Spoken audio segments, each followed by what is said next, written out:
think it was at the end of 2015 or at the beginning of 2016. I live in a district in Graz, and it was the information that the first refugee shelter would be open in some weeks. And this information was very quickly around, and there were a lot of opinions about this. So there was a big information event, an assembly in the middle of this district. So I went there because I was a neighbor of this planned refugee shelter. And the first thing was that I was really amazed, I was impressed how many people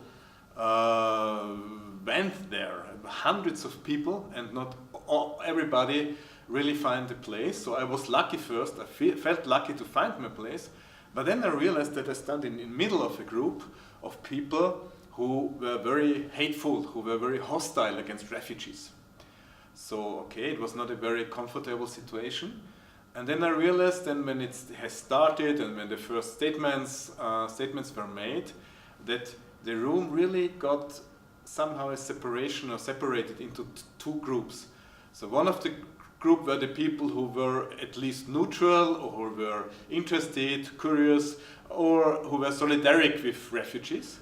And the other group, and it was really like 50% of each group, most of them, they were very loud and they were very hateful, so they really made a very aggressive atmosphere.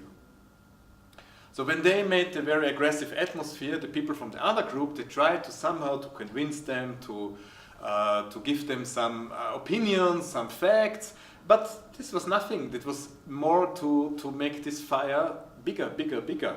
So again, the other group somehow tried to convince, and so it was really a big escalation. And it was awful. Somehow it was awful. I really had the feeling, oh, this is when people are thinking about polarization, and I was really a part of it, and I had no idea what to do.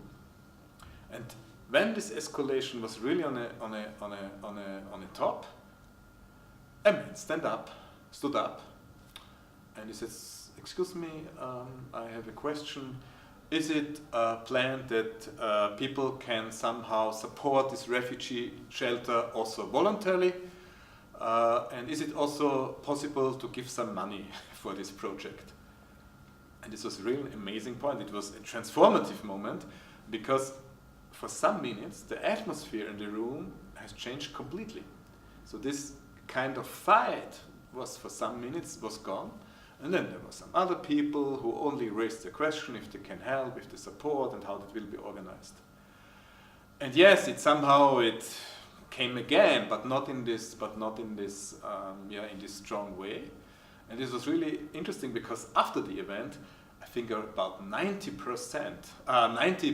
people, a number of 90 people, wrote down their names and their email addresses, and they declared that they want to support this refugee shelter by their voluntary work.